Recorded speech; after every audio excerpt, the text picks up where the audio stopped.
El próximo 30 de mayo, ya prontito, es la celebración del Día del Funcionario Público y del Sistema de Mérito en la Función Pública. Y esta conmemoración debe servirnos realmente para hacer una reflexión sobre nuestra labor como personas servidoras públicas. Tenemos que dimensionar que el trabajo que hacemos todos, todas, juntos, va contribuyendo al país, va contribuyendo con nuestra Costa Rica. Así es que en nuestras manos está una gran responsabilidad y bueno, la vida nos ha convertido en personas funcionarias públicas y yo sinceramente tengo un gran agradecimiento por eso. Espero que esa misma sensación tengan ustedes y la idea es que también podamos retribuirle al país lo que el país día a día nos da. Tenemos que entender cuáles son nuestras responsabilidades como funcionarias, funcionarios públicos, pero también tenemos que conmemorar este día.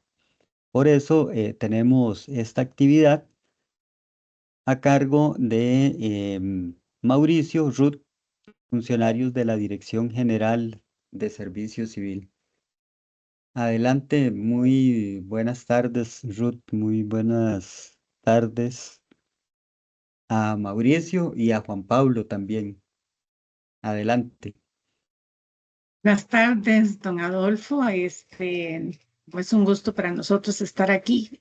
Vamos a dividir la presentación en tres partes, digamos. Mauricio va a arrancar con aspectos generales, luego yo voy a abordar un tema de lo que es ética cívica y régimen de servicio civil y finalmente ya Mauricio hará un recuento final.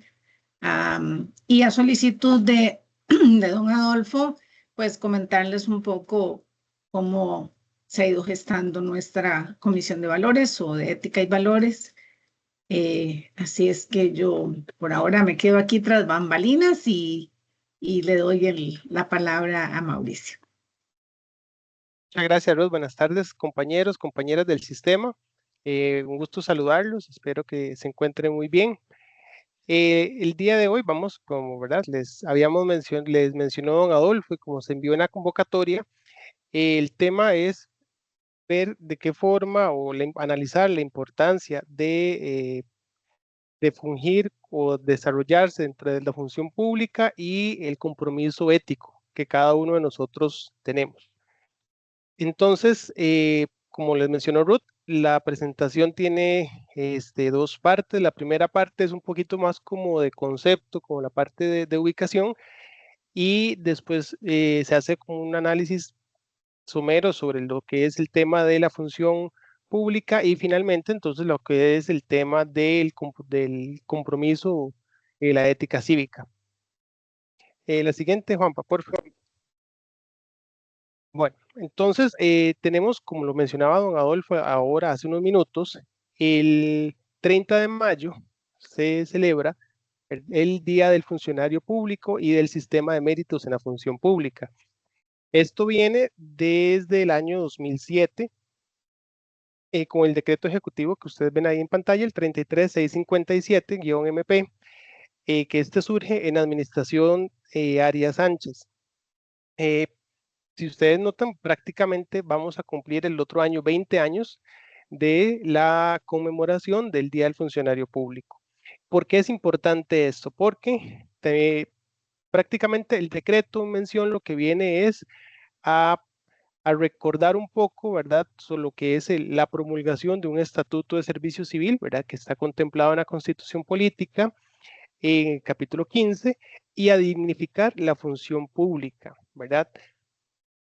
Y aquí es un tema importante que no es solamente o no está dirigido, que la función pública es poder ejecutivo, sino la función pública en pleno, es decir, todo el funcionariado público del Estado.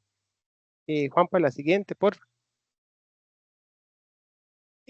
digamos acá, como retomando, ¿verdad? Este decreto tiene primero como una parte, tiene dos partes. La primera es, ¿verdad?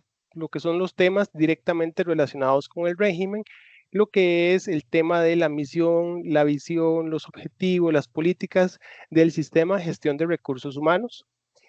Aquí, digamos, una aclaración en el tema en esta materia, ¿verdad? Para aquellas instituciones o para aquellas personas que no pertenecen a instituciones del régimen de servicio civil, el sistema de gestión de recursos humanos está formado por un montón de actores. Entonces, prácticamente, este decreto lo que viene a, a recordar, ¿verdad? Es, ok, la importancia de este sistema, cuáles son los objetivos y cuáles son las políticas dentro de ese gran sistema de gestión de recursos humanos. Y el otro punto importante del decreto es referente a dignificar la imagen y la función pública. ¿Y esto por qué? Porque, bueno, si bien es cierto, como lo mencionó previamente don Adolfo, el tema de la función pública, uno se debe sentir orgulloso y debe sentirse bastante satisfecho con lo que es el ejercicio de la función pública. Lo que no se puede tapar el sol con un dedo, como decimos, es que nosotros como funcionarios públicos tenemos una muy mala imagen, no solamente en Costa Rica, eso es un fenómeno que pasa a lo largo del mundo, tenemos una muy mala imagen a nivel mundial. ¿A qué se refiere esto? Siempre, bueno, todos hemos escuchado, ¿verdad? Calificativos de la función pública, que la función es muy lenta, que es súper rígida, que es como un dinosaurio y que los funcionarios pasamos siempre libres y que somos muy vagos y que exigimos un montón de garantías, etcétera, etcétera. Entonces, realmente, para algunas personas, la función pública es, como ellos dicen, entre comillas, es echársela rico, es muy fácil, ¿verdad? O sea, prácticamente no tenemos una buena imagen ante la ciudadanía en general, ¿verdad?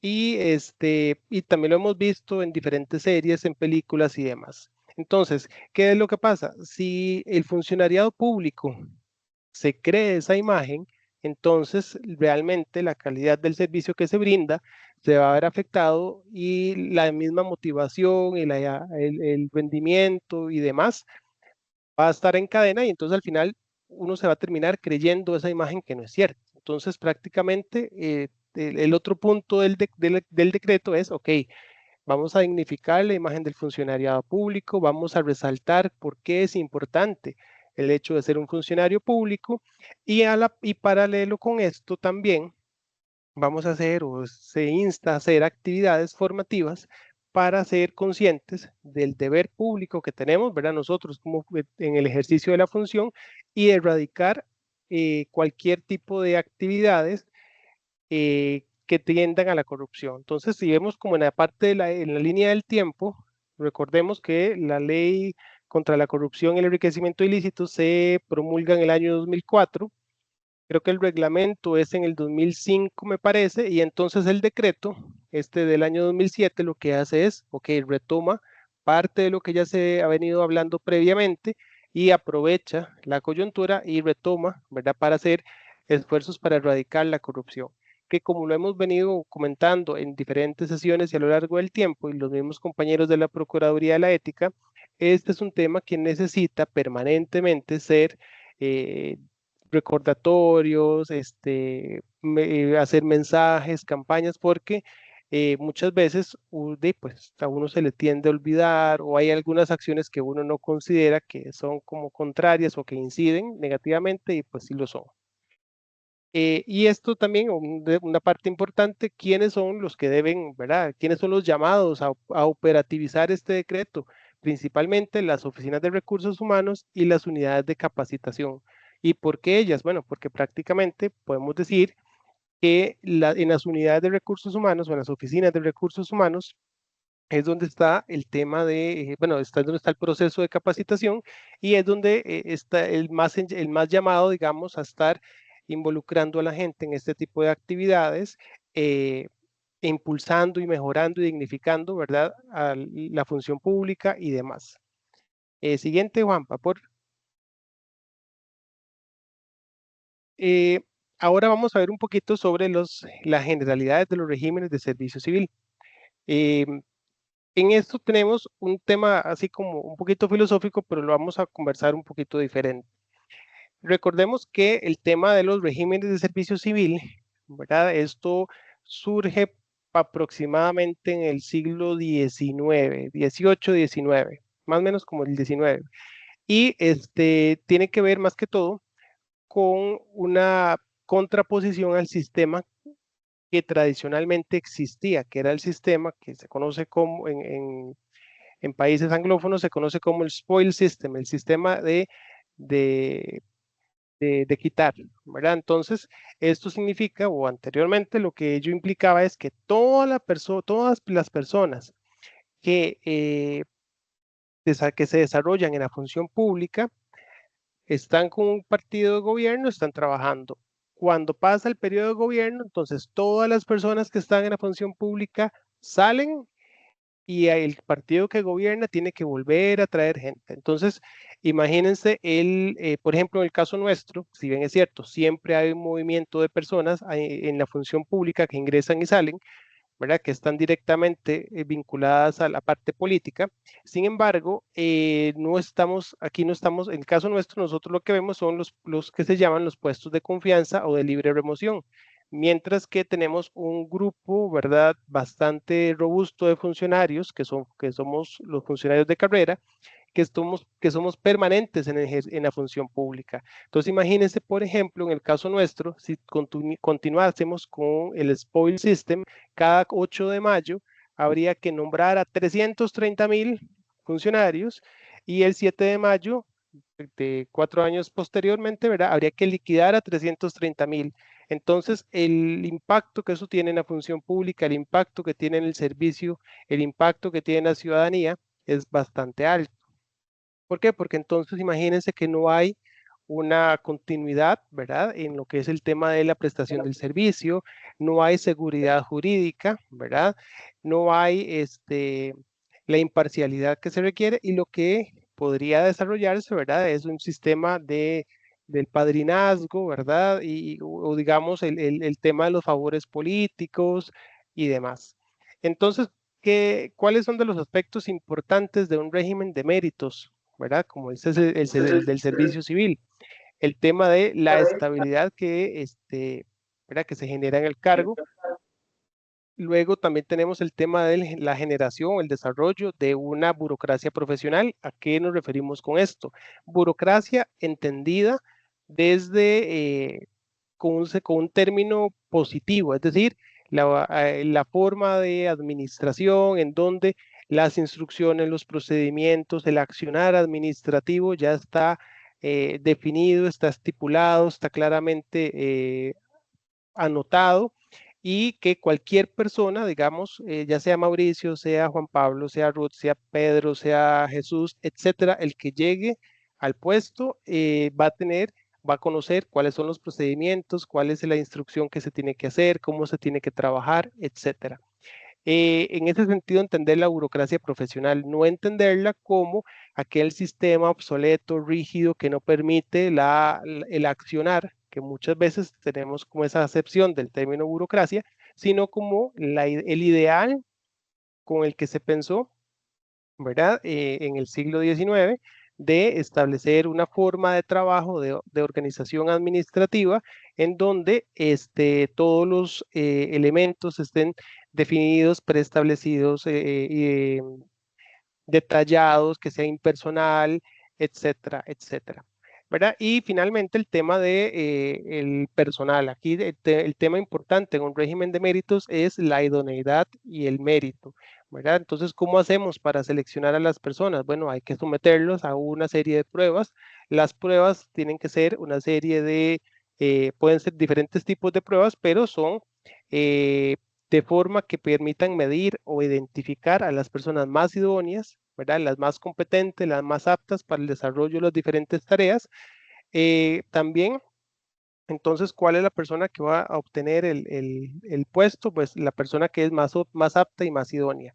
Claro, aquí el tema, ¿verdad? Es un tema, un reto que es importante, lo que es la idoneidad permanente, porque si ha pasado, ¿verdad? O cuál es alguna de las críticas que muchas veces se hace a un sistema de régimen de méritos. Bueno, que la persona era muy buena en su inicio, pero nunca más se capacitó, nunca más tuvo como algún otro ajuste y, ¿verdad? Nunca mejoró. Y entonces la persona ya quedó, ya no es idónea, y entonces se fue quedando rezagada, rezagada, rezagada, y incide directamente en la prestación del servicio. Entonces, esos son como de los detallitos que hay que ir afinando. Sin embargo, la idea es del reclutamiento de las personas mediante pruebas, que las pruebas están estandarizadas, que las pruebas son con la mayor facilidad, para la mayor facilidad de todas las personas, que todo el mundo las puede hacer, etcétera, y las pruebas van a ser las que van a determinar cuáles son las personas más idóneas, ¿verdad? Y vamos a fomentar, o la idea de este régimen es fomentar la carrera profesional. ¿En qué sentido? En que una persona que puede estar en uno de los puestos más bajos, mientras va desarrollándose a lo largo de la función pública, puede ir creciendo mediante, ¿verdad?, los estudios, la capacitación y demás. Ahí va a ir moviéndose a lo largo de los diferentes puestos que existen. Juan, para la siguiente, por favor. ¿No? Entonces, lo que les comentaba anteriormente, en un sistema de méritos, temas importantes, ¿verdad? Lo que son la justicia y la imparcialidad en los diferentes procesos, ¿verdad? En el sentido en que yo no voy a seleccionar por la persona, sino que voy a seleccionar las personas no con un nombre en mente, perdón, sino que voy a seleccionar a la persona de forma más imparcial, más objetiva. Todo el mundo va a tener igualdad de oportunidades para participar, ¿verdad? Se toma en cuenta lo que es el desempeño y las calificaciones. Los procesos están visibles, ¿verdad? Los objetivos van a estar claramente definidos desde el inicio. Y el tema de lo que habíamos hablado anteriormente, el tema de las influencias, el patronazgo, los amigos y demás, ya eso se trata de combatir. Ahora bien, el tema es, ¿verdad? El tema es la igualdad de oportunidades para poder que todas las personas participen en los diferentes procesos. La siguiente, por favor. Dentro de los pilares que tenemos, ¿verdad? En el régimen de servicio civil, como lo vemos aquí, tenemos lo que es el Estatuto de Servicio Civil, las competencias del director general y en la dirección general como tal. Entonces, en el Estatuto de Servicio Civil, ¿qué vamos a encontrar? Los 4 títulos, ¿verdad? El título 1 de la carrera administrativa, que formamos parte casi todos, el segundo de la carrera docente, el tercero del Tribunal de Servicio Civil y el cuarto del régimen artístico, o sea, de los puestos que prácticamente están, del régimen artístico están directamente relacionados con el Ministerio de Cultura. Las competencias del director general, ¿verdad? Van a ser establecidas, bueno, ya están establecidas en el estatuto y con la entrada de la Ley Marco de Empleo Público, aquí lo importante resaltar es que ya el nombramiento no va a ser directamente del,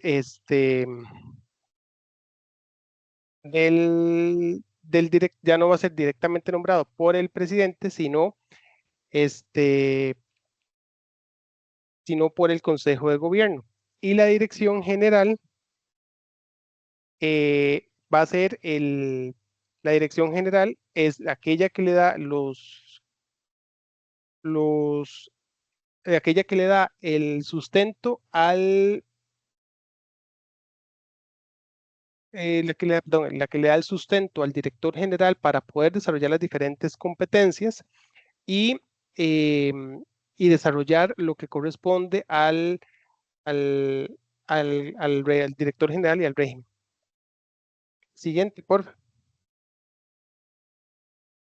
Bien, entonces, con respecto a la evolución del régimen en Costa Rica, es importante mencionar lo siguiente. Bueno, se crea, ¿verdad? En el año 53. Del año 53 al 60 es una primera etapa, ¿verdad? En donde esa primera etapa es la creación y el asentamiento, lo que es el régimen, ¿verdad? Se va a generar cuáles son los elementos fundamentales para el régimen de servicio civil. En la década de los años 60, ¿verdad? Ya se viene a la consolidación del régimen, es decir, en esa década se empiezan a generar los diferentes instrumentos y los diferentes elementos para el desarrollo del régimen de servicio civil, ¿verdad? En la década de los años 70 y 80, ahí es donde tenemos una serie de cambios importantes, porque se empieza con una descentralización se empieza a analizar un poco con la descentralización y empiezan, ¿verdad?, a darse una serie de proyectos enfocados para los cambios tecnológicos y administrativos. Empiezan a hacer como una serie de ajustes, ¿verdad?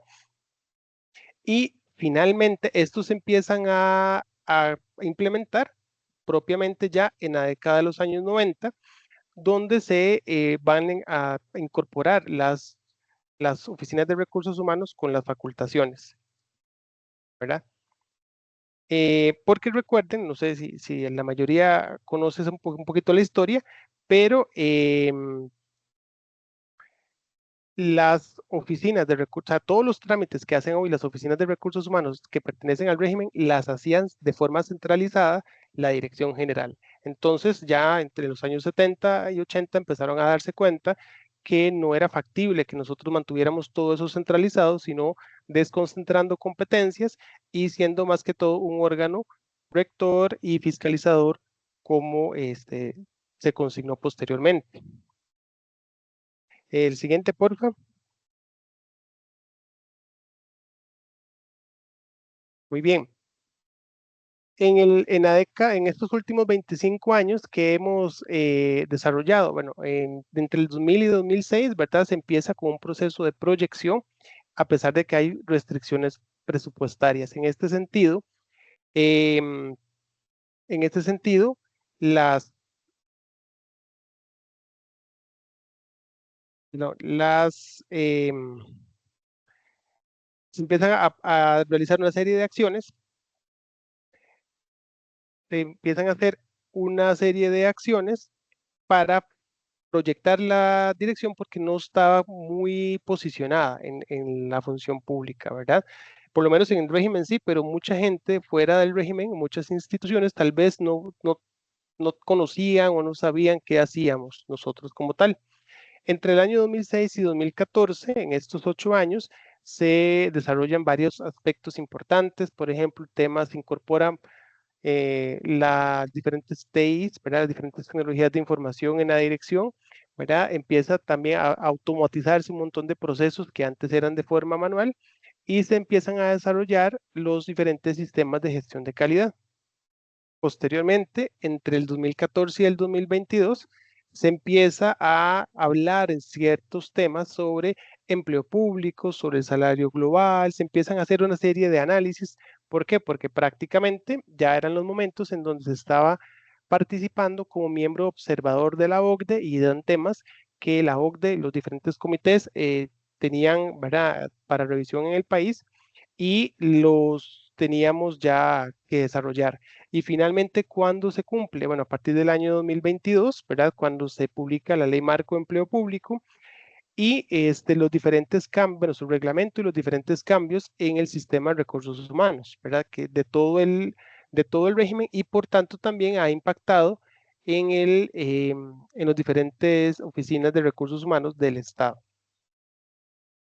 Siguiente, Juan.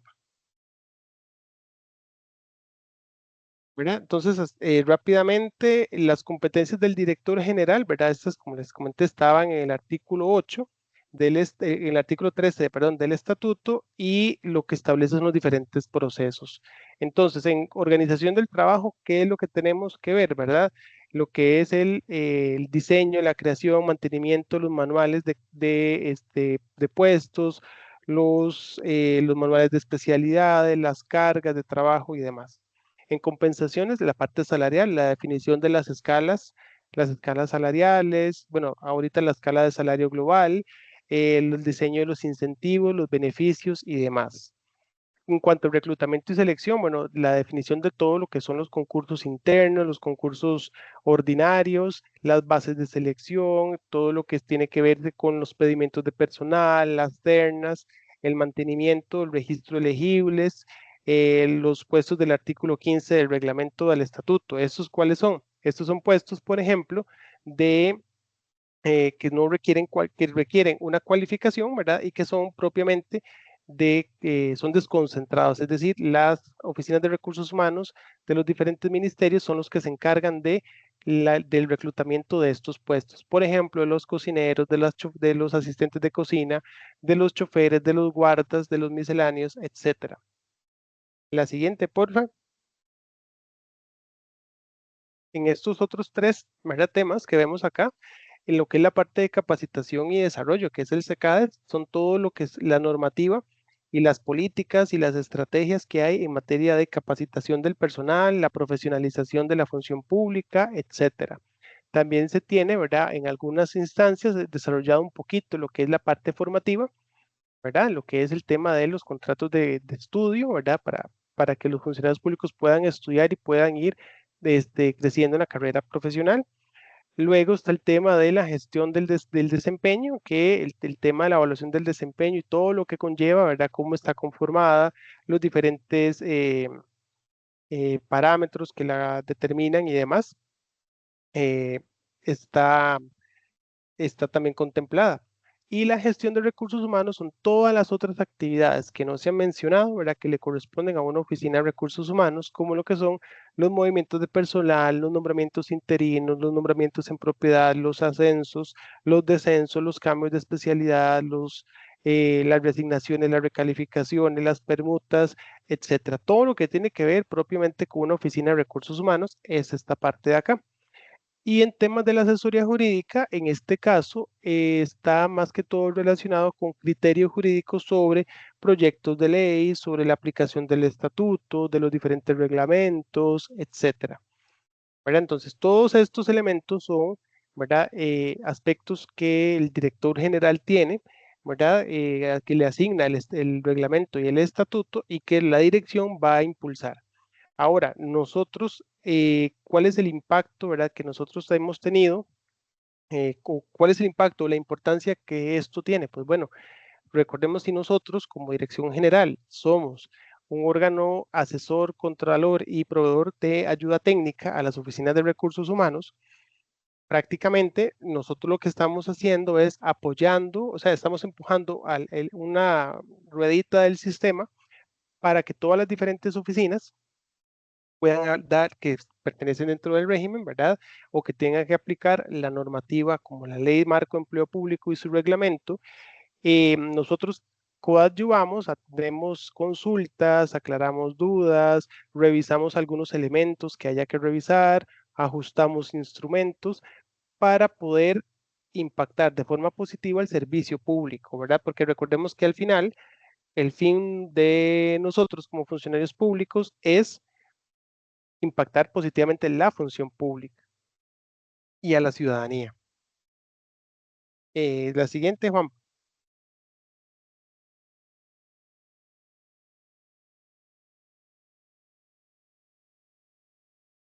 Y entonces, bueno, el tema en esta parte, ¿verdad? Recordarán lo que les comenté al inicio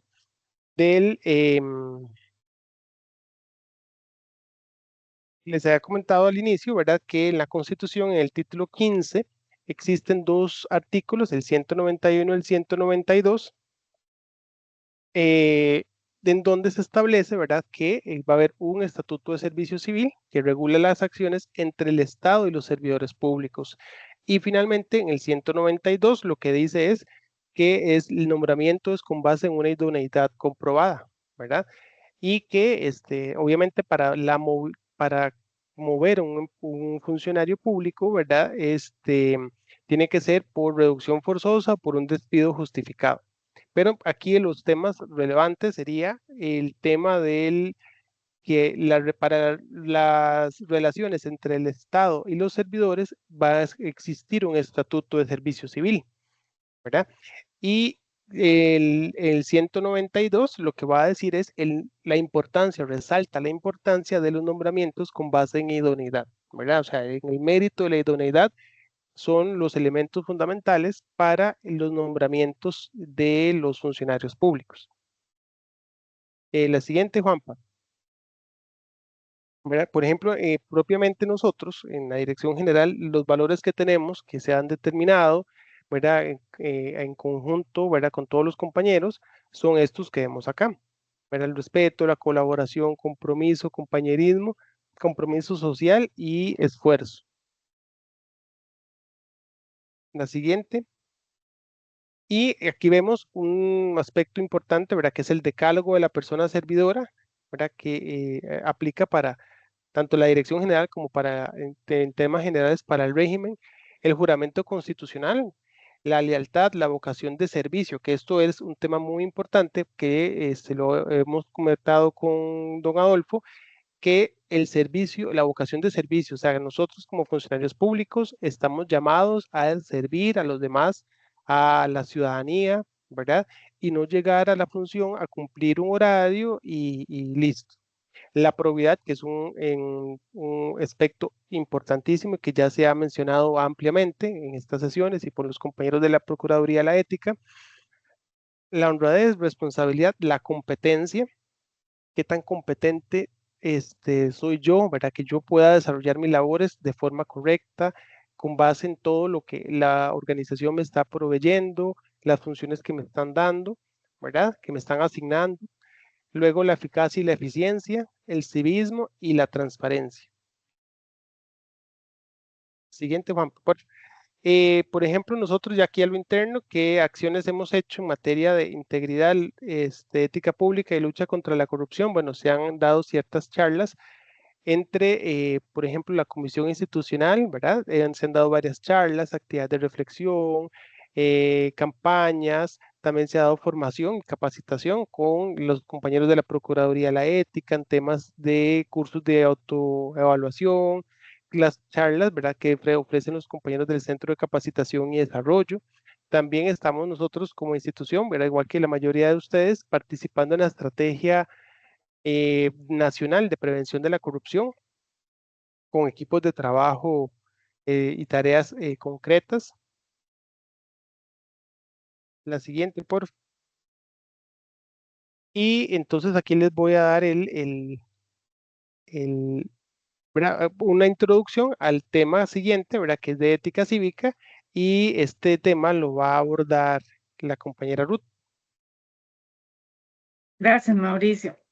Bien, decía al principio que para nosotros es un reto abordar este tema porque la base fundamental para el planteamiento es obtenida del curso, precisamente del curso de ética que ya algunos hemos hecho y otros u otras están por hacer, creo que es en el segundo semestre del año, que es sobre ética cívica. Entonces lo que tratamos de hacer es conjuntar todo este gran panorama que acaba de plantear Mauricio, que es muy abstracto, ¿verdad? Es muy abstracto porque no se concreta necesariamente en entregables o en proyectos que la gente pueda ver, ¿verdad? No, no es un puente, no es una carretera, no es un servicio de salud donde es tangible, digamos, el trabajo que hacen los funcionarios y funcionarias públicas. Realmente es un tema, si se quiere, duro, todo lo que es función pública desde la parte conceptual, desde su filosofía, de los principios, porque mucho es como ir hacia adentro, es como volver los ojos hacia adentro y poder captar para la ejecución de todos esos entregables, digamos, para poner una palabra que más o menos pueda aglutinar a todo, cómo se traduce a lo interno de cada uno o cada una de nosotras esa filosofía que está subyacente, que se tiene que traducir en acciones concretas, medibles, en cada momento de nuestro trabajo. ¿verdad? Entonces, empezamos retomando algunos de los conceptos que es la ética cívica y, bueno, se conoce también como ética de mínimos o una ética civil. Es aquello que yo como persona, primero y ya después como funcionario o funcionaria pública, voy a tener como un mínimo de comportamiento y ese mínimo de comportamiento también tiene que ser consensuado, ¿verdad? Y también es una concepción moral de la justicia para que sea aplicable a toda la estructura básica de la sociedad. Si bien en el marco de la ética y en los códigos de ética no se establecen sanciones, sí en lo que es el sistema judicial, sí, porque una acción puede iniciar como digamos, una contravención a un principio ético que después se puede convertir en un delito si no hay una atención adecuada, digamos.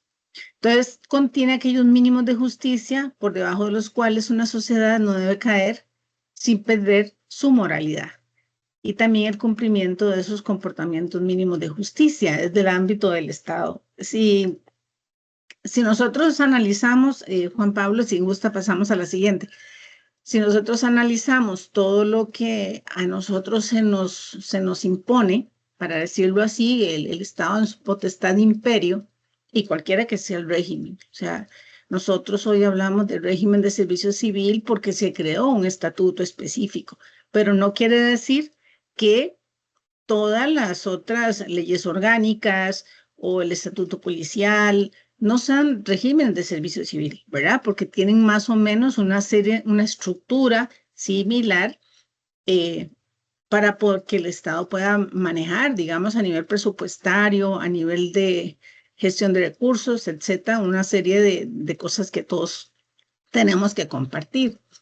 Entonces, cuando hablamos de ética cívica, no estamos hablando de educación cívica.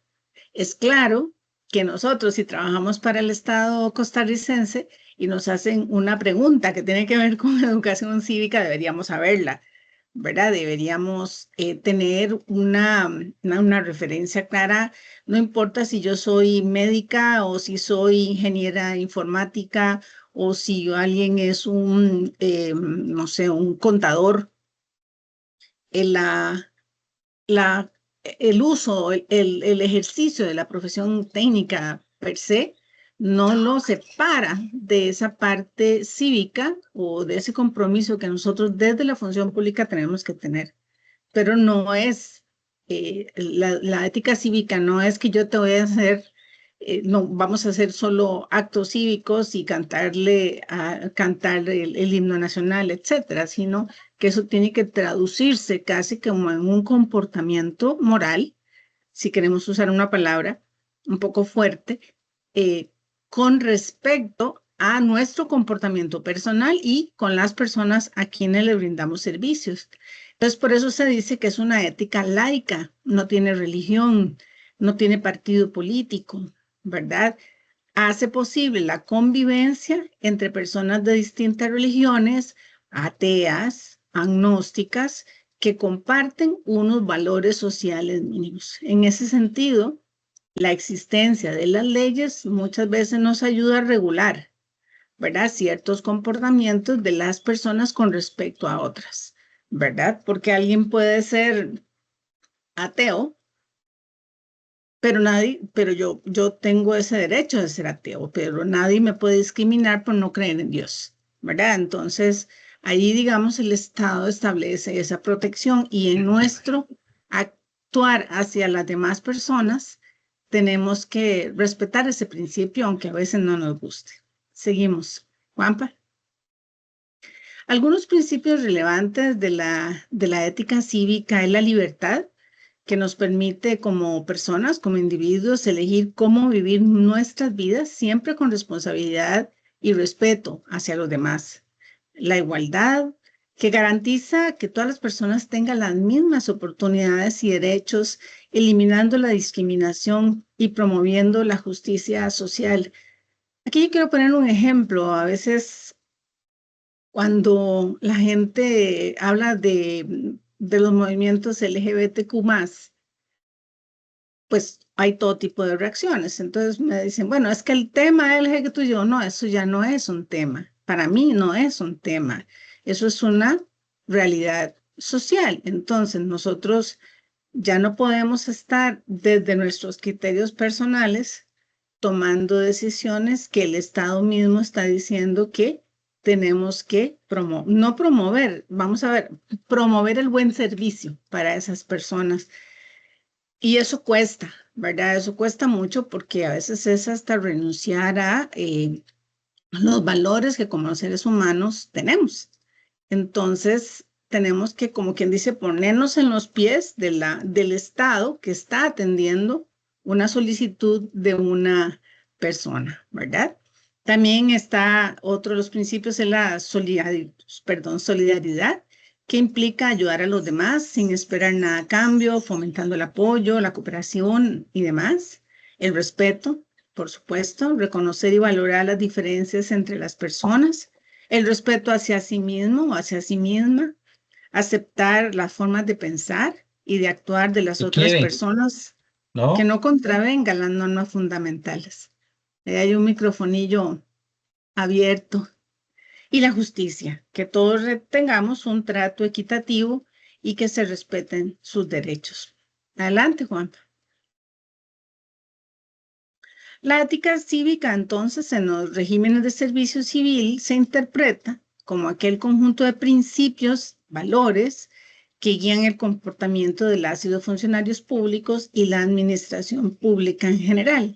Hay un decir de la gente, como quien dice, esos mitos urbanos que le llamamos, y es que uno nunca deja de ser funcionario o funcionaria pública. Yo en mi caso soy periodista.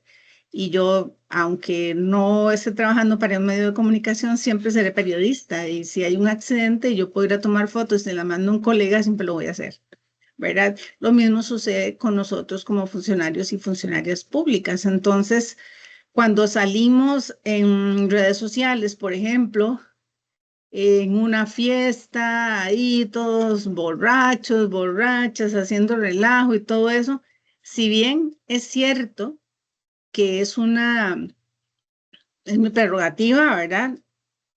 Yo tengo un título que me da el Estado y alguien que me conozca puede decir, mira, ahí andaba Ruth, aquella, la periodista del servicio civil, toda borracha y haciendo relajo encima de una mesa. Yo, como funcionaria, pierdo credibilidad, aunque, digamos, como persona tenga derecho a eso, pero eso es una etiqueta que tenemos y no la podemos renunciar. De hecho, en algunas de las charlas que nos han dado la Procuraduría General de la República en la dirección, nos han dicho que ni siquiera debemos tener redes sociales, ¿verdad? Algunos de los procuradores nos han dicho no tengan redes sociales, no comenten, no digan nada, nada. Entonces uno dice, bueno, pero me coartan mi libertad de expresión. Sí, pero hay como ciertos principios éticos, ¿verdad? De respeto al trabajo que hacemos, por los cuales hay que tener moderación. Y entonces estos principios lo que hacen es promover la integridad, la transparencia, la responsabilidad y el respeto a la ciudadanía. Seguimos. Asimismo, se centra en la creación de valor público, lo que implica fomentar conductas honestas que estimulen la legalidad, la responsabilidad, el sentido de pertenencia a la vida comunitaria, el servicio a la ciudadanía. Y por tanto, desde este enfoque, la ética cívica ayuda a construir una atmósfera de confianza y certidumbre institucional. Y por supuesto que eso siempre va a ser para la buena imagen, para el buen funcionamiento, para la transparencia de las instituciones. Juanpa. Y también lo que nos dice la teoría, ¿verdad? Y los diferentes, pues la gente que escribe sobre estos temas es cómo el Estado debe inspirar sus actuaciones en ella, porque está presente la conciencia moral de nuestras sociedades.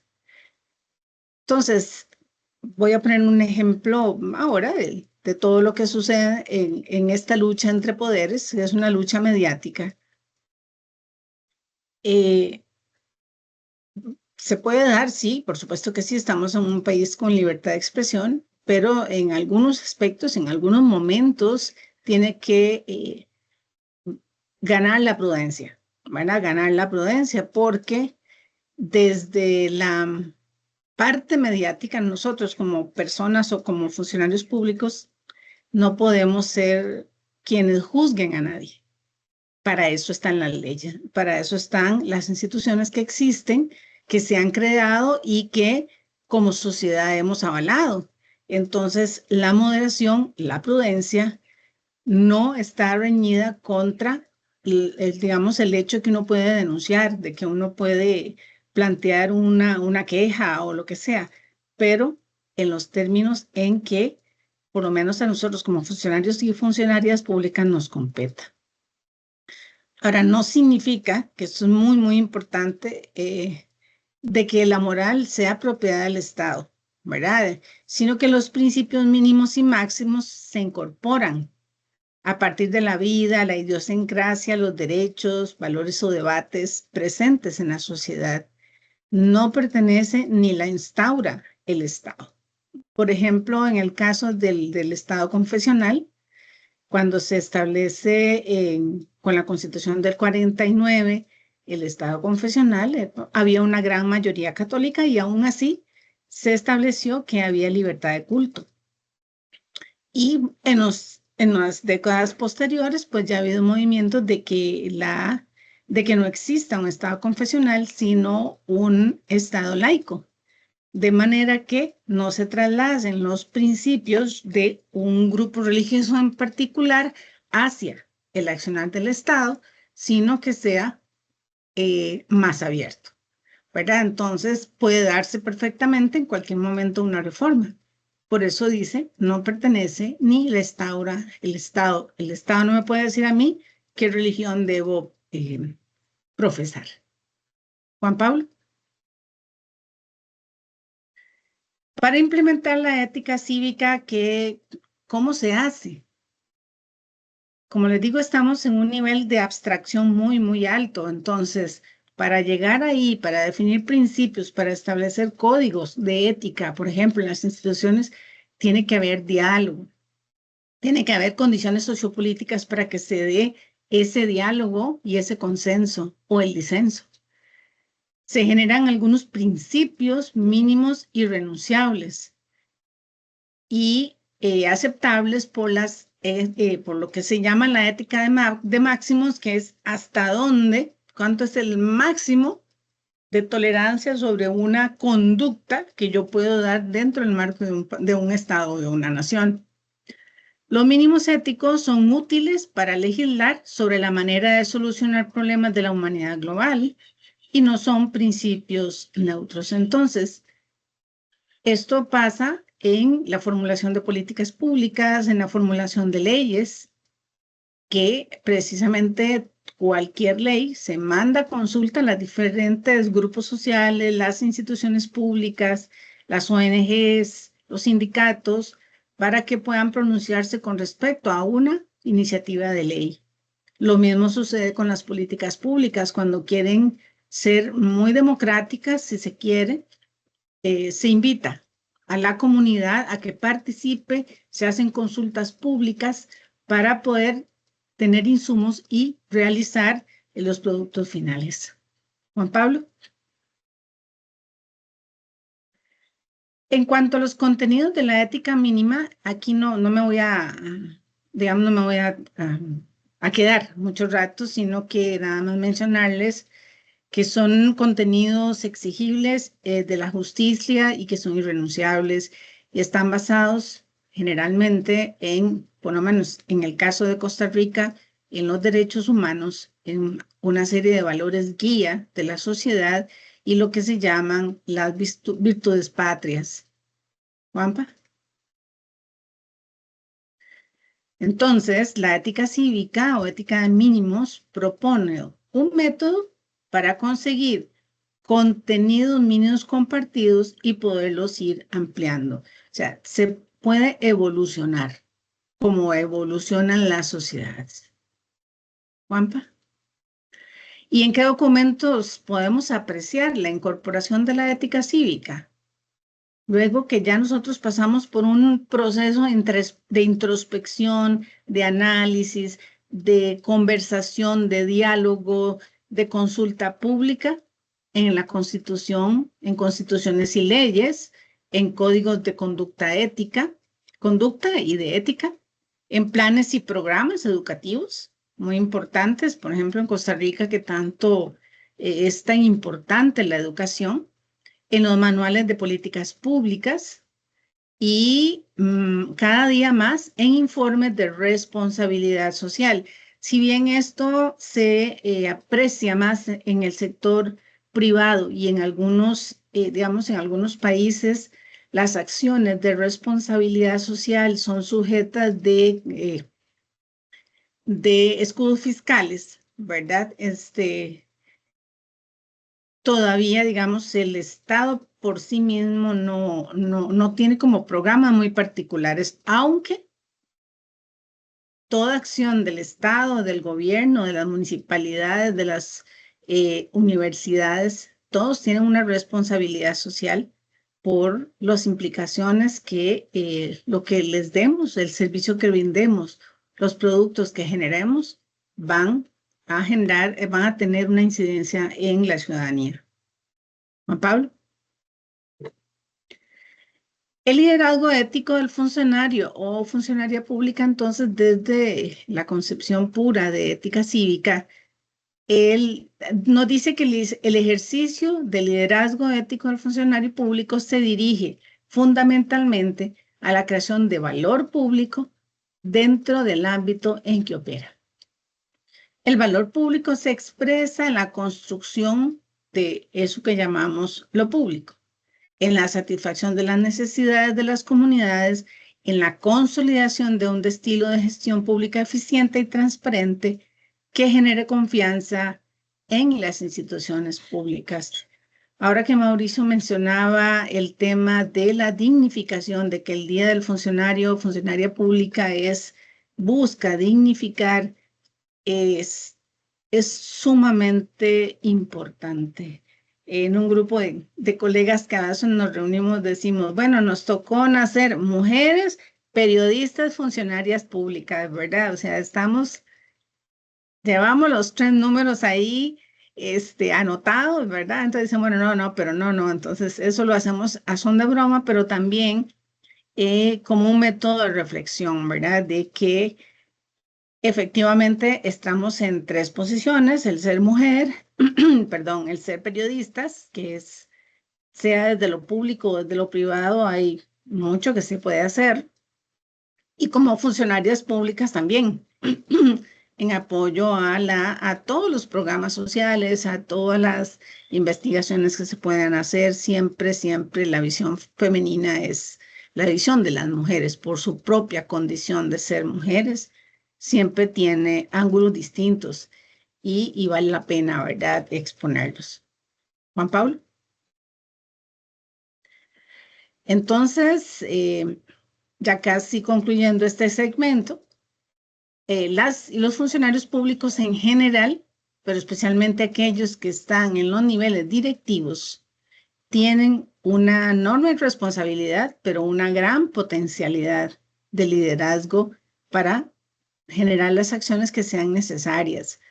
Tienen la autoridad con la que están investidos para tomar decisiones. Como lo mencionaba Mauricio al inicio, el hecho de que estemos en un régimen de servicio civil, sea por estatuto de servicio civil o por cualquier otro estatuto en nuestro país o en cualquier parte del mundo, tenemos autoridad para tomar ciertas decisiones.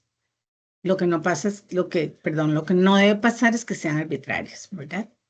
Y también los líderes tienen la capacidad de convocatoria de diversos actores sociales que participan en una sociedad.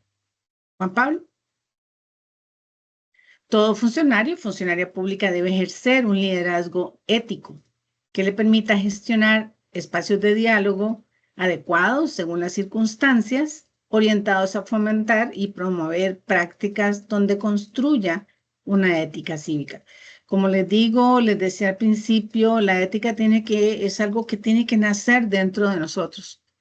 Podemos llenarnos de conceptos, de filosofías, pero si eso no nace dentro de nosotros como personas, en realidad no se logra mucho. Para esto, entonces, debe facilitarse y participar en los procesos de gestión de ética institucional. No es un trabajo solo de comisiones, es lograr que la gente realmente se comprometa a participar en los procesos de ética de las instituciones. Juan Pablo. Bien, recientemente, el jueves pasado, la señora Evelyn Hernández Kelly dictó una conferencia durante la Asamblea Anual de Jefes de Recursos Humanos y dentro del mensaje que ella le dijo a los jefes de recursos humanos fue, más bien la conferencia se llamó 10 acciones que apoyan la integridad pública en la gestión de recursos humanos. Hablaba de 10 puntos sumamente importantes. El primero es que hay que fortalecer el mérito desde las oficinas de recursos humanos, garantizar procesos transparentes e igualitarios, gestionar de forma adecuada los conflictos de intereses, implementar procedimientos claros de evaluación, fomentar la capacitación continua, promover una cultura de denuncia de actos de corrupción con la nueva ley y las nuevas guías que se están publicando también, diseñar procesos con enfoque de riesgos de corrupción, disponer de normativa interna orientada a fortalecer la integridad en los procesos, fortalecer la rendición de cuentas interna y fomentar el liderazgo ético. Pero también ella le llamó el liderazgo íntegro. Inclusive nos dijo que ya ahora, dentro del marco de la Procuraduría, probidad es igual a integridad. Ya no lo toman como un sinónimo, ¿verdad? Entonces, eso es muy importante. Ahorita les vamos a compartir un pedacito de este último punto que ella tomó, que era fomentar el liderazgo ético. Juan Pablo. Ella menciona dentro de este segmento que el liderazgo íntegro es fundamental para la cultura, la integridad en las organizaciones públicas, ya que inspira comportamientos adecuados en las demás personas. Y además garantiza que las personas líderes se debe garantizar que haya un perfil de integridad. O sea, personas con altos valores morales que cuenten con las habilidades para promoverlos en tanto directores o cualquier otro, puesto de jefatura. Y por supuesto, siempre apoyarles en los instrumentos y mecanismos para una mayor, para una mejor, una más eficiente ejecución. Juan Pablo. Bien, antes de pasar entonces a los instrumentos de trabajo que Mauricio los va a compartir con ustedes, vamos a compartirles rápidamente el videíto de doña Eve. Si Juan Pablo me colabora, por favor. Un momentito nada más, por favor. Asegurando que tenga el sonido puesto. Es cortito, dura como 2 minutos y algo.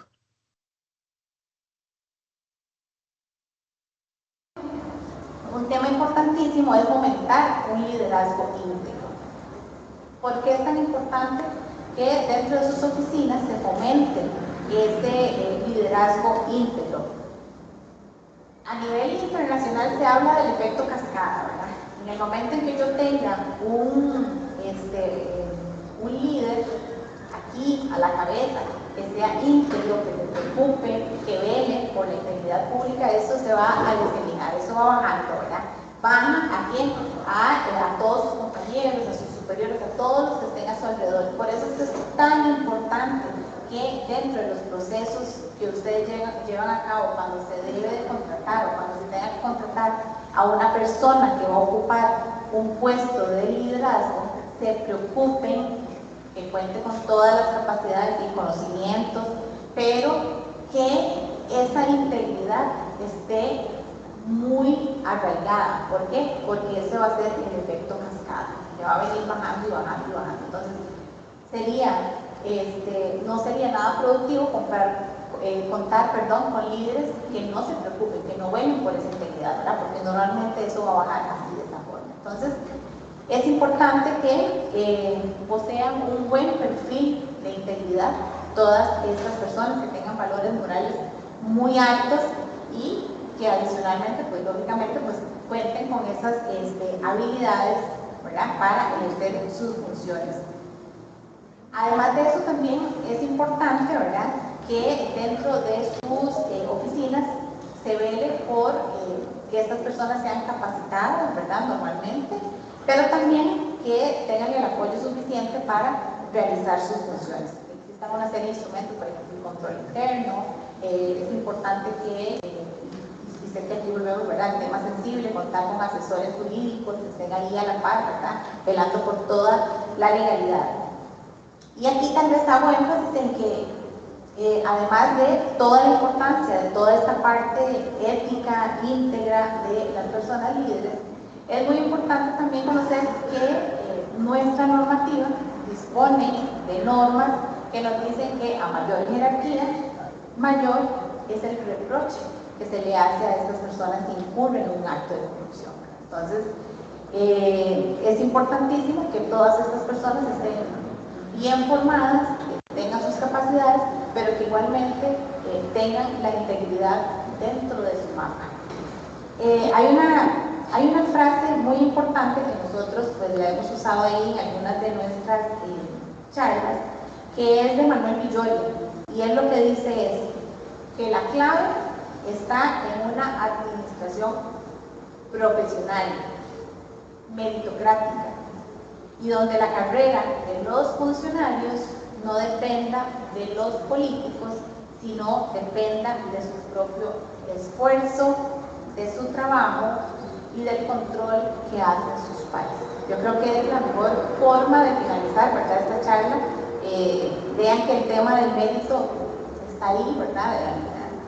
Ahí la tenemos, ¿verdad? Todos los organismos hacen énfasis en este tema, pero igualmente que esos nombramientos no dependan de un político, sino que efectivamente dependa del esfuerzo de cada una de las personas que vamos a ingresar o que estamos dentro de la administración pública, de nuestro trabajo. Esa es la clave para una buena administración pública. Gracias, Juanpa. Bien, toda la serie, ¿verdad? Porque ahí queda como muy raro que ella se despide. Hay 10 capsulitas con todos los elementos, con las 10 acciones que ella mencionaba durante la conferencia, por si quieren buscarlas en nuestro canal de YouTube. Con esto yo finalizo mi parte y ya le doy de nuevo la palabra a Mauricio para la parte final y después ver si hay comentarios o preguntas con mucho gusto. Adelante, Mau.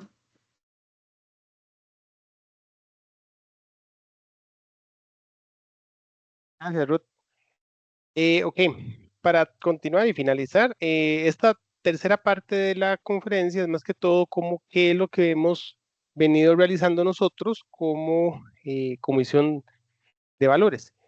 La siguiente, Juan, ¿verdad? Como ustedes bien saben, ¿verdad? Todas nosotros hemos venido todas nosotros, me refiero a todas las diferentes comisiones de valores, en un proceso de ajuste y transformación y, ¿verdad? Nuevos miembros, salen miembros, etcétera. Entonces, en el caso nuestro, pues igual no es la excepción. Nosotros pues estamos en un proceso, ¿verdad? De reconformación porque pues hay compañeros que han ingresado, que han salido, que se han jubilado, que se han modificado, ¿verdad? De funciones y que ya no les ya no pueden desarrollar, no pueden cumplir, ¿verdad? O participar dentro de las sesiones de la comisión. Y entonces estamos en ese ajuste. Entonces, en términos generales, ¿verdad? Lo que vemos acá es en la intranet, ¿verdad? Lo que tenemos es un espacio donde se ha puesto la comisión, perdón, es en el sitio web. Tenemos en el sitio web y en la intranet, ¿verdad? Se hizo un reglamento para funcionamiento de la comisión de la CIEP, que es la Comisión Institucional de Valores. Se modificó un artículo de ese reglamento, se generó una política de la ética y los valores en la dirección general, se hizo un programa de ética y valores, se generó, esto fue como en el año 2013, 2015, un manual de ética, una política de comunicación, y se han venido realizando, ¿verdad? Valores compartidos para el plan estratégico vigente, digamos, 2023-2026. También se hizo el mismo ejercicio para el plan 2018-2022. La siguiente, Juanpa, por algunos, ¿verdad? Bueno, son imágenes de algunos de los compañeros que han representado, que han representado a la institución o que han pertenecido a la CIEP. La siguiente, algunas de las actividades, bueno, como les habíamos mencionado previamente, charlas, conferencias, ya sea cuando era prepandemia, ¿verdad? Todo que era presencial, y posteriormente se han venido realizando, pero de forma virtual o en forma mixta. La siguiente, por favor. Igual ponencias, participación en diferentes actividades, por ejemplo, aquí en el sistema, en otras instancias, ¿verdad? En otras instituciones. Y aquí a lo interno, ¿verdad? Hemos realizado una que se llama, la que ven en el centro, hacia el fondo, desafíos éticos de la gestión pública en el uso de herramientas de inteligencia artificial generativa, que esa fue una conferencia que nos impartió Ruth el año pasado. También conversamos sobre, bueno, hicimos varios actos cívicos, y en uno de ellos, me parece que fue en el de septiembre del año 2022, se generó el tema de la educación cívica, ¿verdad? Perdón, de la ética cívica y la diferencia con la educación cívica, que fue parte de lo que Ruth mencionó ahora. La siguiente, Juanpa, por favor. Y también hemos desarrollado campañas informativas. Este es un ejemplo, ¿verdad?, de campañas informativas que se hicieron, ¿verdad?, con respecto a los diferentes valores. Luego se mandan capsulitas a lo interno de sensibilización, ¿verdad?, por correo electrónico a los compañeros. Y finalmente también se participa, bueno, se hacen en el boletín institucional, se participa o se mandan algunas capsulitas o alguna reflexión. También se ha utilizado en algunos actos cívicos de forma reciente el tema de la gamificación, ¿verdad? El hecho de aplicar ciertos juegos para abordar temas de valores, de símbolos, como tipo trivias también, ¿verdad? Que eso en cierta forma ayuda a refrescar conocimientos, etcétera. Y que también forma parte importante. Y la siguiente, Juanpa, porfa. Y aquí en esta que van a ver, fue en el año 2013 que se emitió Manual de Ética de la Función Pública, la Declaración de los Principios Éticos del Personal, ¿verdad? Del año 2013. Y estamos en un proceso como de ajuste, ¿verdad? De los mismos, pero también tenemos, bueno, que han sucedido una serie de circunstancias, ¿verdad? Como por ejemplo, ahí lo está mencionando Ruth, que está enseñando. Por Pero ejemplo, no digamos que me ha dejó. cambiado. Sí, es como que se ve, pero está como el fondo de pantalla como que lo bloquea. Ajá. Ahí está, Ahí. ahí sí, ya se ve. Ese es el manual de ética. Que los Exacto. habíamos Ahí, hecho impresos cuando todavía, digamos, se podían imprimir cositas, presupuestariamente hablando. Adelante. exactamente. Y ahorita, digamos, lo que habría que hacer es un ajuste de esos instrumentos porque, bueno, lógicamente que han cambiado algunos conceptos, hay algunas normas que han venido a modificar algunas que teníamos, ¿verdad? Y también merece también la pena incorporar, por ejemplo, la directriz 22, que, ¿verdad? Lo que implica el impacto de la directriz 22, ¿verdad? Que es del año 2023, me parece. También nos impacta, ¿verdad? A todos. Y pues aquí pues es un tema importante que hay que hacer un refrescamiento, ¿verdad? De los diferentes instrumentos que vamos haciendo, vamos mejorando y demás, que también eso es parte, como lo decían los japoneses, de la filosofía de mejora continua, ¿verdad? Que yo genero, aplico, voy revisando, voy ajustando y voy mejorando, y es un asunto permanente. Y si lo vemos también como el tema de la ética a nivel individual, pues también, ¿verdad? Nosotros tenemos una serie de conductas, vemos que hay tal vez algunas o determinamos que hay algunas que no son tan buenas, ¿verdad? Que nos hacen bien a nivel individual, que no están bien vistas ¿verdad? Porque no están correctas, y entonces es necesario hacer ajustes e ir mejorando y perfeccionando poco a poco. Bien, entonces esta es el final de la conferencia. Aquí mensajes claros, ¿verdad? Como aspectos como de recordatorio, ¿verdad? El número uno, el tema del el tema número uno, ¿verdad? Es, ok, el desarrollo de la función pública es sumamente importante, ¿verdad? Nos impacta a todos, acuérdense, o a veces no lo tomamos como tan claro, ¿verdad? Cuando, por ejemplo, estamos haciendo un trámite ante el Registro Nacional, ante el Tribunal Supremo de Elecciones, cuando vamos a un EVAIS, cuando estamos ante un banco público, cuando tenemos que ir al EVAIS, todas esas son funciones, ¿verdad? Que van desarrollando funcionarios públicos, valga la redundancia. Igual cuando andamos en una gestión propia ante la municipalidad o ante un organismo, una empresa pública, pues todos estos también van a ser desarrolladas por funcionarios públicos. Entonces, la función pública en sí es muy importante, ¿verdad?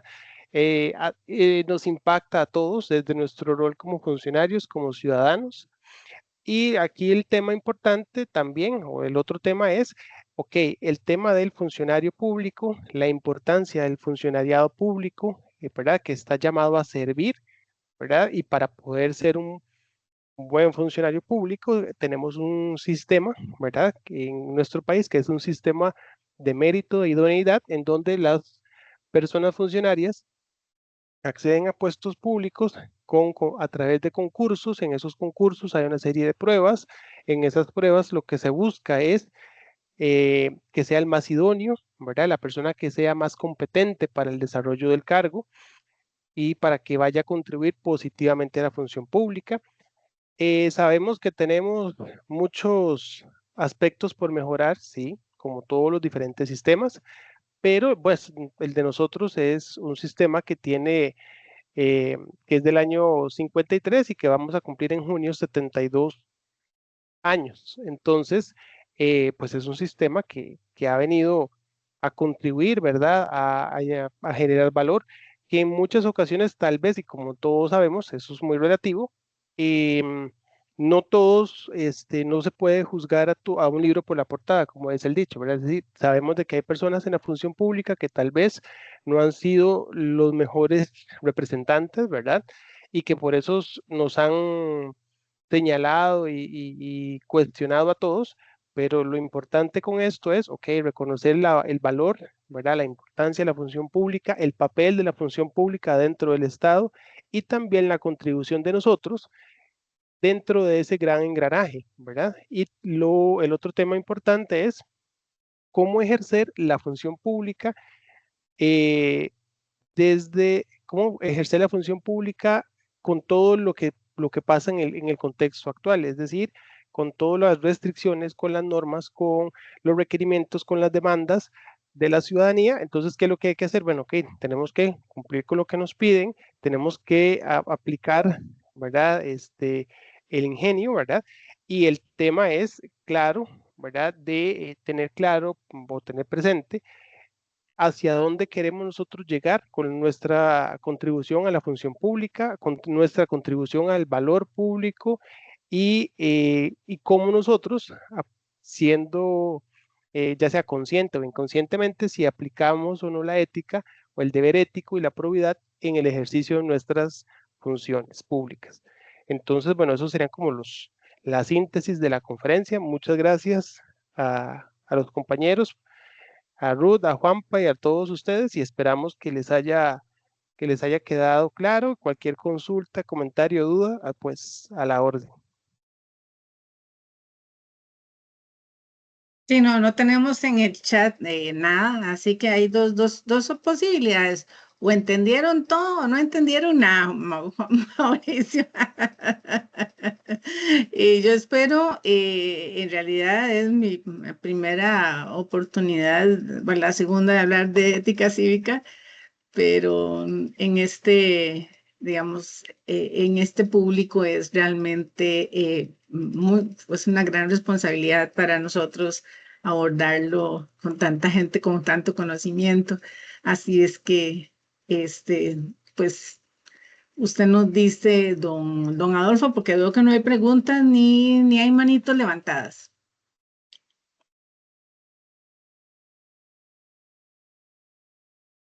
Don Alfo, por aquí Hola, tiene el creo que micrófono Marley silenciado. de Kenia. Gracias, Alcancé gracias, a sí. verla de Gisela en algún momento. Perdón si metí ahí la cuchara donde no tenía que meterla. Tranquilo. Ahí veo que Katia López ha levantado la mano. No sé si tienes algún comentario para los expositores. Hola, buenas tardes, don Adolfo, compañeras y compañeras, un placer. Katia López del CONAPTIS. Bueno, como decía doña Ruth, a doña Ruth la conocí hace muchísimos años cuando yo trabajaba en la Escuela Nacional de Policía, que estaba a cargo el coronel Obando. Hace 1000 años de eso, sí. Sí, hace rato. Sí. Este, Una chiquilla, yo todavía ya en esos años. éramos.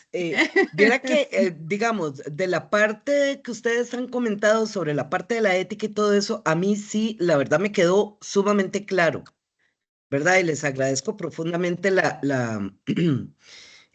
los comentarios, la charla al respecto. Más que todo me generó dudas el inicio cuando hablábamos sobre el tema de méritos, cuando hablaba don Mauricio, ¿verdad? De la conformación, don Mauricio, cuando usted nos explicó, digamos, a partir de 1953 era.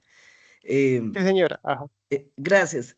La conformación del servicio civil y todo eso, y bueno, como funcionaria pública, que tengo casi como ya 30 años de ser funcionaria pública, imagínense qué montón.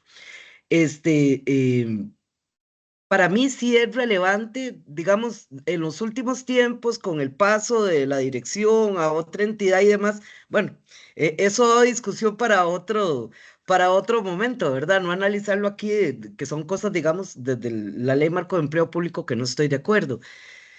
Pero a mí sí me genera, digamos, sí y bien por el país que tiene una instancia que regula el empleo público.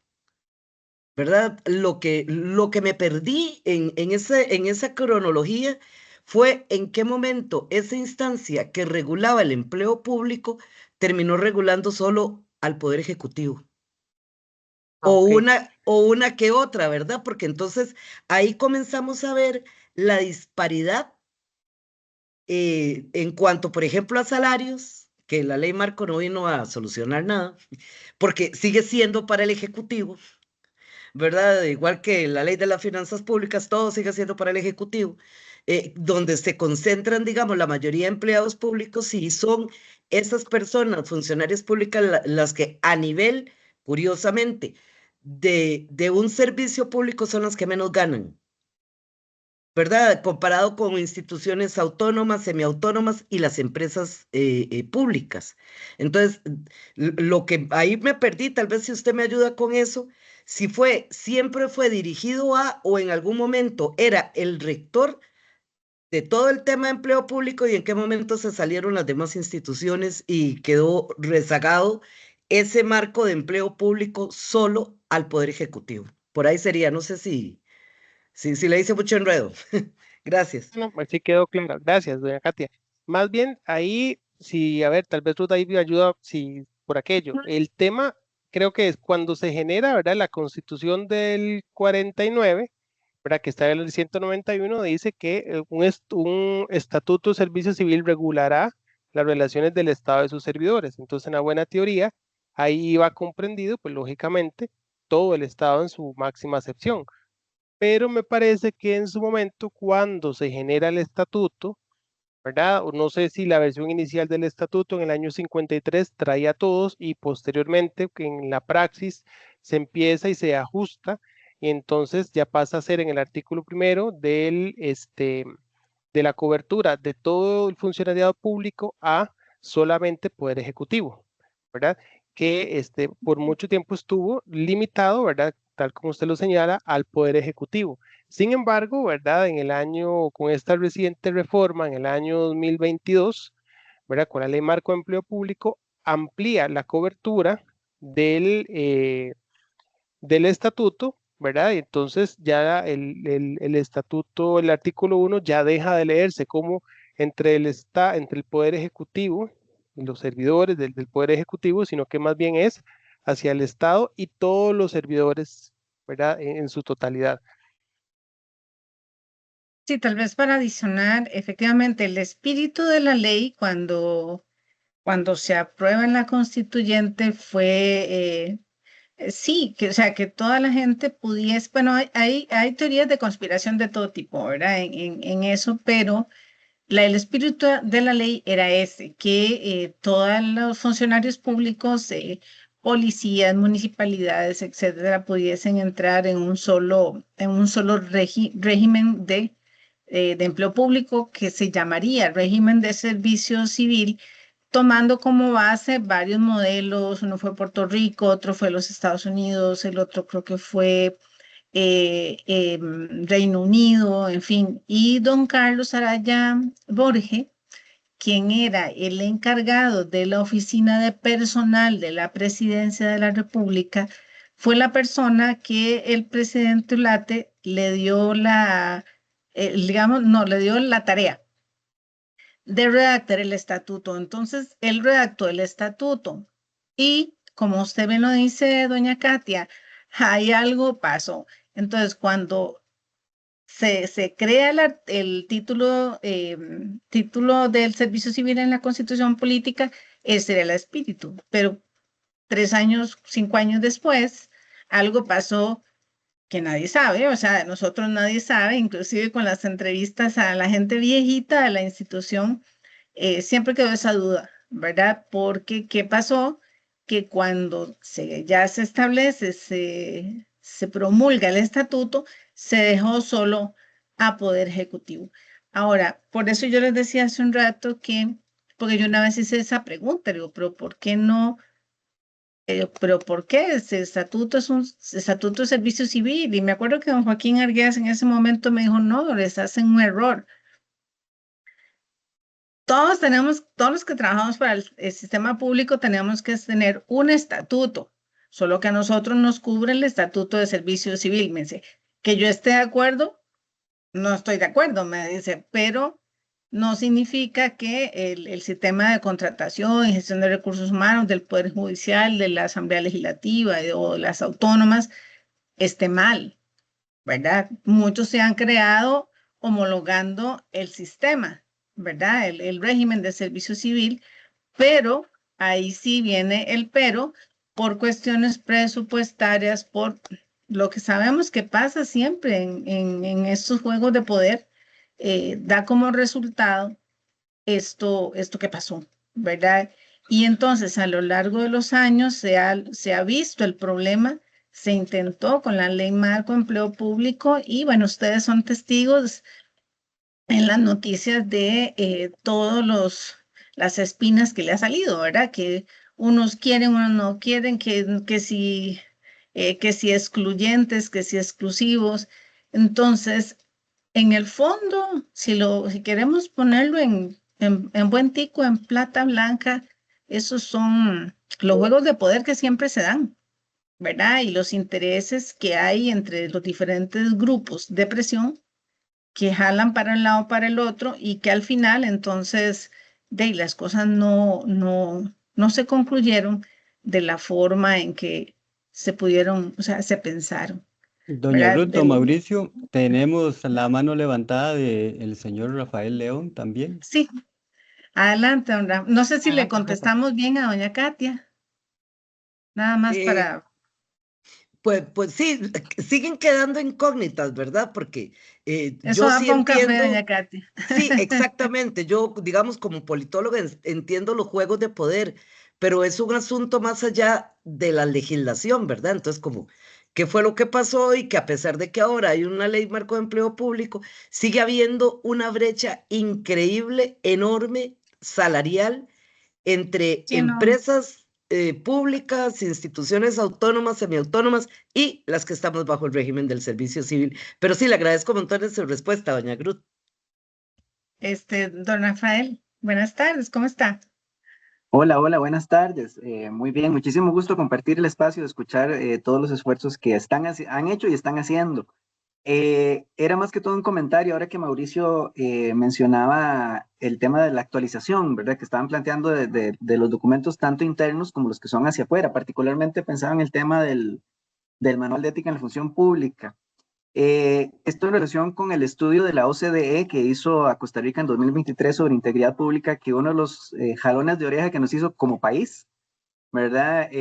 Fue el tema de coordinar entre todos, ¿verdad? Que en temas de ética pues había mucha confusión porque la Contraloría decía una cosa, el sistema decía otro, ¿verdad? Entonces aprovechar el espacio que por dicha hemos podido coordinar, el sistema ahora está coordinando de la mano con la Procuraduría de la Ética Pública, con la Contraloría, que para la revisión y actualización de estos documentos pues aprovechen ahí el contacto con Adolfo y que se haga también un esfuerzo coordinados para apuntar todos hacia el mismo lado. Eso sería nada más. Muchísimas gracias.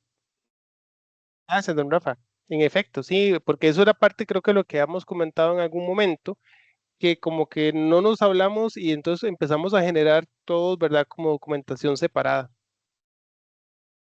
Sí, así es. Sí, bueno, a aprovechar el comentario de Rafael porque es importante. Nosotros tenemos toda la disposición de colaborar con ustedes en el servicio civil. Adolfo, aquí tenemos una pregunta que nos hace doña Senia Rodríguez y dice, hay mucho que hacer, ¿qué mecanismos utilizan como indicadores de integridad en los procesos de selección? Bueno, la Dirección General en los procesos de reclutamiento y selección ya está aplicando competencias, digamos, desde hace unos tal vez 3 años, ¿verdad? Para acá, Mauricio. Se implementó la prueba por competencias y una de los ítems tiene que ver con integridad. Ya lo que hacen, como la ley marco vino a dividir los procesos ya de selección puramente, digamos, donde ya la terna se resuelve, se convoca a la gente y todo, tienen que hacerles otro tipo de pruebas, también tienen que hacerles algún tipo de pruebas de competencias, pero yo no le podría responder, doña Stenia, si están aplicando lo que es integridad o no. Pienso que sí, porque es casi una obligatoriedad por parte de Mideplan como rector y de la Procuraduría de la Ética Pública, con la estrategia la Estrategia Nacional de Lucha de Integridad y Anticorrupción. Entonces, yo imagino que sí, pero por lo menos para responder ahí esa parte, sí. Bien, hay algunos comentarios sobre el tema de la ley en particular, sobre los temas salariales. Y bueno, y siempre nos pasa en todas las charlas porque hay mucha disconformidad. Entonces, lamentablemente, digamos, Mauricio y yo no somos las personas autorizadas, digamos, técnicamente para evacuar ese tipo de consultas, pero con mucho gusto, cualquier duda que tengan, pues nos la pueden hacer llegar a mi correo y yo las puedo trasladar al departamento correspondiente, ¿verdad? En este caso, Antonieta nos está levantando la mano. Buenas Ya creo tardes, que- Ujú. un placer y muy amables por la información, muy valioso el contenido. Yo tengo problemas con el chat, entonces no sé si pasaron lo del registro de asistencia, que sea Sí, valioso ahí lo pasan, completarlo, ahí pero lo, ahí lo parece que el chat no funciona para todas las pantallas, entonces quería saber si lo pueden mandar al otro grupo o por correo, si son tan amables. Bueno, ahí Gracias. le damos, con gusto, eso es una tarea para don Adolfo. Bueno, de Gracias. nuestra parte, eso sería, gracias. Y con esto nos despedimos y le damos ya paso a don Adolfo para lo que corresponde para el resto de la sesión. Buenas tardes. Buenas tardes, muchas gracias. Muy bien, don Mauricio Rojas, doña Ruth Piedra y don Juan Pablo Barrientos, que estaba ahí atrás pasando diapositivas. Muchísimas gracias por la participación y por la información que nos han brindado en esta sesión, que esperamos sea de utilidad para todos.